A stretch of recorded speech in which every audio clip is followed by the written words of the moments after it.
Hello, good morning. Good morning.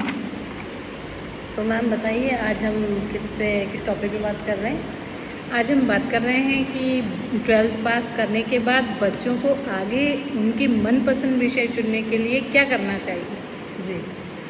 कैसे वो उनके लिए सहायक हो सकते हैं, कैसे वो उसको चूज़ करें, किससे पूछें, किससे जानें, आगे उनको क्या करना है, ये सब चीज़ों के बारे में हमें जानना चाहिए। जी, लेकिन ऐसे भी केसेस आते हैं जैसे कि बच्चा कुछ और चाहता है ना। पेरेंट्स का प्रेशर रहता है कि नहीं, साइंस लो और मैथ्स लो, इंजीनियरिंग और डॉक्टर, है ना। इन सभी को प्रेफरेंस दिया जाता है, लेकिन बच्चे का मन होता है मैं कॉमर्स में चला जाऊँ। तो ऐसे केसेस में पेरेंट्स को और बच्चों को क्या करना चाहिए? ऐसे केसेस में पेरेंट्स को समझना चाहिए कि बच्चा जो चाहता है वही कर पाएगा। अगर बच्चे को आपने प्रेशर में अपने हिसाब से कोई सब्जेक्ट को चूज़ कराया तो बच्चा उतने अच्छे से पढ़ाई नहीं कर पाएगा, क्योंकि वो उसको पसंद नहीं है। और अगर वो पसंद नहीं करेगा तो उसका मन नहीं लगेगा, और मन नहीं लगेगा तो वो जितना दे सकता है उसको उतना नहीं देगा। मतलब वो अपना 100% नहीं दे पाएगा उस सब्जेक्ट को। और यदि वो मनपसंद विषय चुनता है तो मनपसंद विषय को अपना 100% दे पाएगा, क्योंकि उसकी उसमें रुचि है।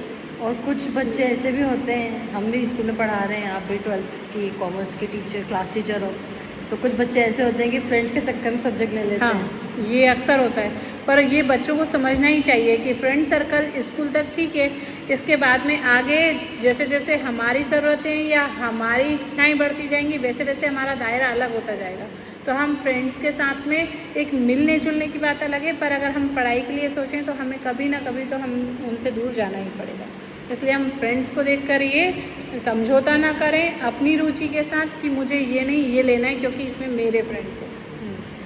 एक केस मेरा भी है, जैसे जब मैं स्कूल में पढ़ती थी तब आप भी पढ़े होंगे, तो आपने भी जो सब्जेक्ट लिया होगा, तो दूसरे स्ट्रीम वाले डिमीन करते हैं सब्जेक्ट्स को ना, कि कॉमर्स ऐसे ही है, साइंस बहुत हाई फाई है, और स्टेटस मेंटेन करने के लिए बच्चे क्या साइंस और मैथ्स ले लेते हैं। तो इसमें है कि इक्वल इम्पोर्टेंस का आप यहाँ पे क्या बोलोगे? मतलब हर एक सब्जेक्ट जो है उसकी अपनी एक वैल्यू है। यानी यहाँ कोई कम या ज़्यादा नहीं है जी। अगर आप मतलब देखें तो उतने ही कॉमर्स भी ज़रूरी है, उतना साइंस भी ज़रूरी है। और 10th तक हम इसीलिए सारे सब्जेक्ट बच्चों को पढ़ाते आए ताकि बच्चों उनमें अंतर नहीं करें। बट 11th से चूज़ करने का ये इसलिए रहता है कि मनपसंद विषय चुन सकें।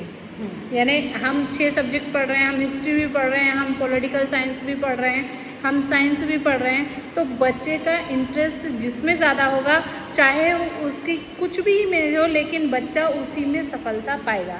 अगर उसने अपने हिसाब से स्टेटस मेंटेन करने के लिए या लोगों को देखकर कि भाई ये मेरे सब्जेक्ट को कम समझते हैं, उसको देखकर अगर वो जाएगा तो शायद वो कुछ ना कर पाए। हाँ, क्योंकि मैंने भी पर्सनली चीज़ें देखी हैं कि कॉमर्स वाले को ऐसा बोला जाता है, साइंस को ऐसा। तो मैं केवल इतना ही बोलूँगी कि सबका अपने अपने सब्जेक्ट का सबका अलग अलग प्रेफरेंस है, तो सबको इक्वल इम्पोर्टेंस देनी चाहिए, एज ए स्टूडेंट भी और एज ए टीचर भी। टीचर्स को भी ये चीज़ नहीं करना चाहिए डिफ्रेंशिएट कि ये सब्जेक्ट ज़्यादा इंपॉर्टेंट है, वो सब्जेक्ट ज़्यादा इंपॉर्टेंट है, नहीं। सबका वैल्यू सबका है ना, सबका।